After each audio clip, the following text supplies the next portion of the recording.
প্রিয় ছাত্রছাত্রীবৃন্দ, আমার চ্যানেলে তোমাদের সকলকে স্বাগত জানাই।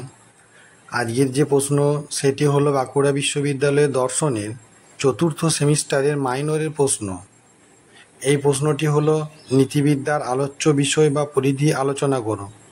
আমার এই প্রশ্নটি প্রথম থেকে শেষ পর্যন্ত নোট করার সাথে সাথে আমার চ্যানেলে নতুন হয়ে থাকলে চ্যানেলটিকে সাবস্ক্রাইব করে দিও আর চ্যানেলটিকে একটু বেশি বেশি করে শেয়ার করে দিও।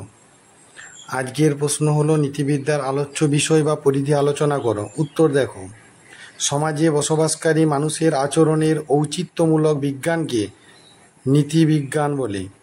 নীতিবিদ্যা নৈতিক জীবনের চরম আদর্শ নির্ধারণ করে ওই আদর্শ লাভের সহায়ক নীতিগুলি নিরূপণ করে এবং ওই নীতির পরিপ্রেক্ষিতে মানুষের আচরণের মূল্যায়ন করে, অর্থাৎ আচরণটি যথোচিত কিনা অনুচিত, ভালো কি মন্দ।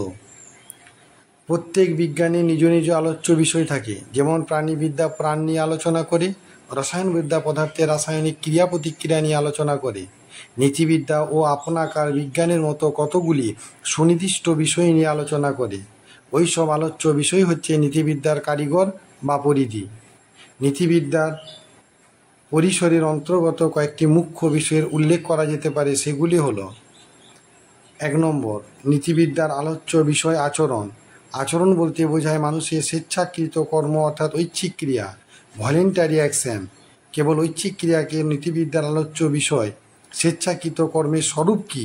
স্বেচ্ছাকৃত কর্ম বা ঐচ্ছিক ক্রিয়ার সঙ্গে অনৈচ্ছিক ক্রিয়া আর নন ভলেন্টারি অ্যাকশনের পার্থক্য কী? এই জাতীয় প্রশ্ন নীতিবিদ্যার আলোচ্য বিষয়। 2 নম্বর, নীতিবিদ্যা আচরণ সংক্রান্ত আদর্শনিষ্ঠ বিজ্ঞান। নীতিবিদ্যা কোনো এক চরমতম নৈতিক আদর্শের পরিপ্রেক্ষিতে মানুষের আচরণের মূল্যায়ন করে, আচরণের ভালোত্ব মন্দত্ব নির্ধারণ করে। মানব জীবনে পরমাদর্শ কি? সুখ অথবা কোনো এক বিধি অথবা আত্মোপলব্ধি অথবা এদের সবগুলি অথবা অন্য কিছু? এ প্রকার তাত্ত্বিক আলোচনা ও নীতিবিদ্যার পরিধির অন্তর্ভুক্ত।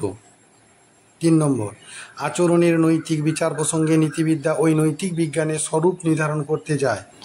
নৈতিক বিচার বলতে কি বোঝায়? নৈতিক বিচারের কর্তা কে? নৈতিক বিচারের প্রকৃত বিষয় কি? নৈতিক বিচারের আলোচনা প্রসঙ্গে নীতিবিদ্যা এসব প্রশ্নগুলিও আলোচনা করে। 4 নম্বর পয়েন্ট, নৈতিক বিচারের সঙ্গে বাধ্যতাবোধ জড়িত থাকে, অর্থাৎ নীতিবিদ্যা সেই বাধ্যতাবোধের স্বরূপও নির্ধারণ করতে চায়। 5 নম্বর, নৈতিক শুভাশুভ বা ভালো মন্দ বিচারের ক্ষেত্রে কতগুলি বিষয়কে পূর্ব স্বীকৃত বা স্বীকার্য সত্যরূপে গ্রহণ করা হয়। যেমন কোনো ব্যক্তির আচরণের নৈতিক বিচার প্রসঙ্গে নীতিবিদ্যা মেনে নেয় যে তার ব্যক্তিত্ব আছে, বুদ্ধি আছে ও বিচার শক্তি আছে এবং ইচ্ছা স্বাধীনতা আছে। নীতিবিদ্যা এসব স্বীকার্য সত্য নিয়ে আলোচনা করে এবং তাদের স্বরূপ নির্ণয় করতে চায়।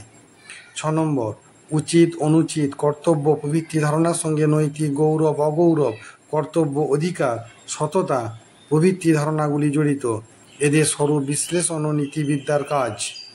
7 নম্বর, নীতিবিদ্যা সমাজে বসবাসকারী মানুষের আচরণ নিয়ে আলোচনা করে। কাজেই সমাজের সঙ্গে ব্যক্তির সম্বন্ধ ও নীতিবিদ্যার আলোচ্য বিষয়।